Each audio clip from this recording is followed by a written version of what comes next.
na itinao, kan kalayo na nag-abot, sa arong liwanag sa limpoy, an espiritu ni Elias, sa arong paratugdas na totoo.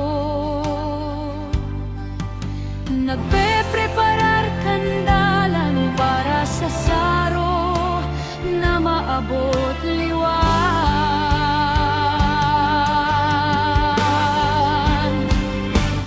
Ang kalayong haleng langit nag-erok sa satong mga puso, sarong kalayong nanagkurang, sarong pagkamuot na dai nawawara. Jesus ang Kristo nagabot tanganing gibuhon kitang malaya, ang kalayong nga daing katapusan.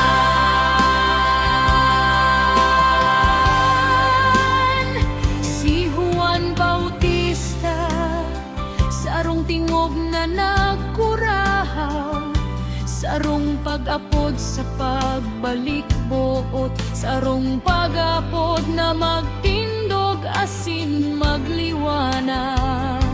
Siya nagturo ki Jesus, ang kordero kan Dios, ang saro na nagdadara kan kapatawaran, asin bagong bagero ka.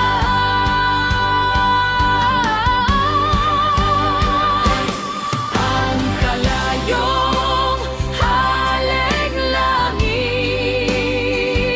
nag-erok sa satong mga puso, sarong kalayong nanagkurang, sarong pagkamuot na dai nawawara.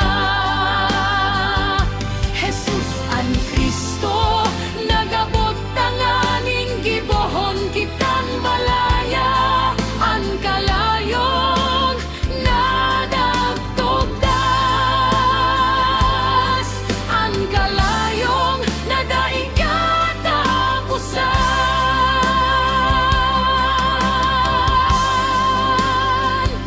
Harog ni Elias kami nagpangadye,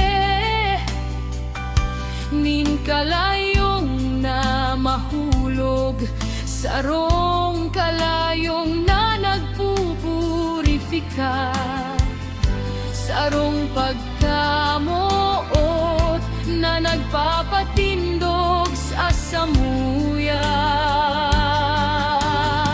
Lugod man ang pagkamuot ni Jesus magkurab, sarong kalayo na mapusog asin totoo, asin giyahan kami sa samuyang paglakaw, mantang sinusunod mi siya liwan.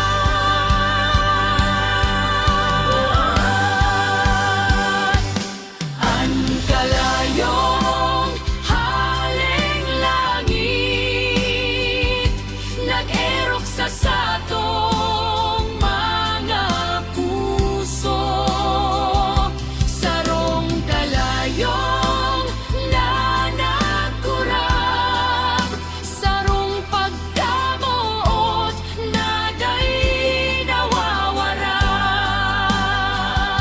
Jesus ang Kristo nagabot tanganing gibuhon kitang malaya, ang kalayong na daing katapusan.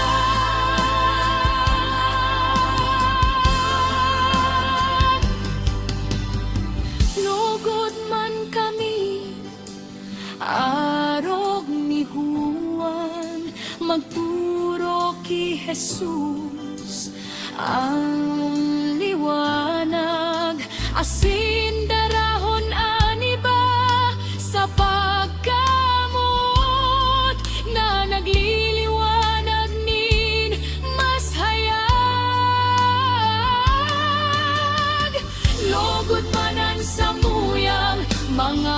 puso mag-alab na may pagkamot, asin may sigasig, asin